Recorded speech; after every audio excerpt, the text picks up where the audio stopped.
Започна активностите за промена на водоводната мрежа на улицата Иво Лола Рибар во населбата Стар Конак во Штип. По повеќе од половина век ќе се промени целата стара и дотраена водоводна линија, а ќе се работи и на нови приклучоци. Градоначалникот Иван Јорданов замоли за трпение од страна на граѓаните од овој дел на градот, додека се изведуваат активностите на терен со цел да се решат проблемите стари по 50 години. Овде е планирано да се изврши целосна реконструкција на улицата, која што со годините наназад е амортизирана, уништена заради честите прекопи кои што со годините наназад јавното претпријатие ИСЕР ги изведувало за санација на водоводната мрежа. Повеќе од 50 години старата водоводна линија ќе биде исфрлена од употреба. Наредните денови ќе се работи на нови приклучоци.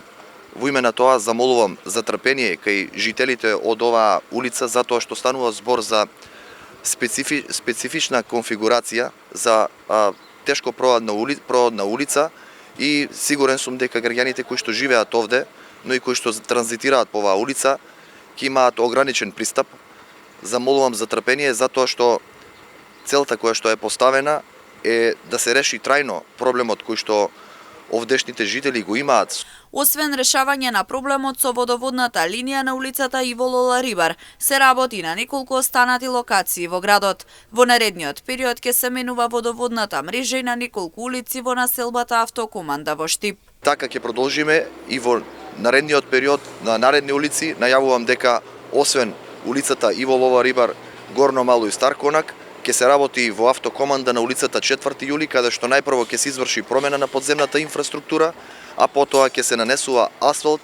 Во овој момент се работи исто така во населбата Леваци, на улицата Асном, на улицата Христијан Карпош. Штип ќе стане големо градилиште во месеците кои што следуваат. Јас сум убеден дека најголем дел од улиците кои што имаат сериозен проблем со инфраструктурата ќе бидат целосно реконструирани. Јорданов посочи дека инфраструктурно ќе се работи на голем број проекти во градот со цел граѓаните да добијат подобро и помодерно место за живење.